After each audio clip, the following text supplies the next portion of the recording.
the modern spirituality to know God deeper. Modern theology that imagines God is inside every human being and works simultaneously through a reaction, guided by a good mind and feeling, should be manifested in a softening of ego, greed, and all negative characters inside oneself. Therefore, this holistic approach guides man to be creative in finding God's existence within himself. For how could a subject of human is missed from God's watching?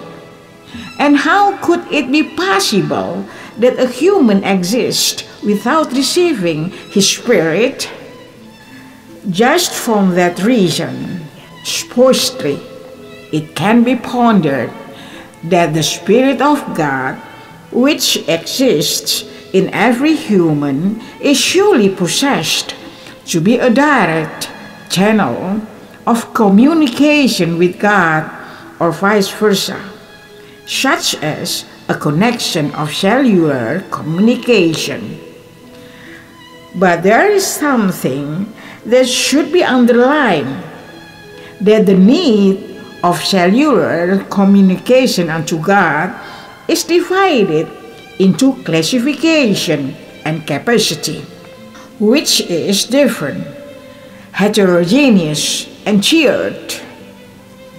When God would appoint someone to be His messenger, then the connection of his cellular communication is broadened to several megabytes or terabytes, depends on the capacity of authority God gives unto His messenger. Thus, when one would make term inner sensitivity or kasaf of God's prophet in current language, thus being kasaf in the capacity of God's prophet can be analogized as the prophet has a chip and receiver, which is activated by God on someone whom He elects.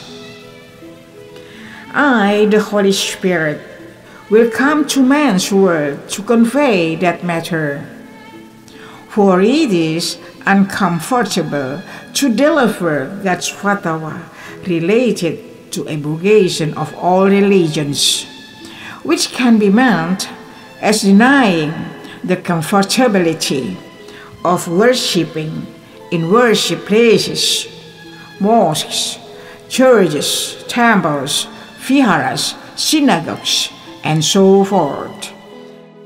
It is impossible for a man to change the way of worshipping which has been ingrained. When those things should be left behind or does not valid anymore, so that religious scholars and their institutions have no role in the future, there should be disappointment and despair that I should anticipate. Thus it will not become commotion and rejection. But God promises all religious institutions and their figures can turn their activities for the peace of all religions and actively take care of God's mandates concerning sanctification for their own adherence. And it will be coordinated with me directly.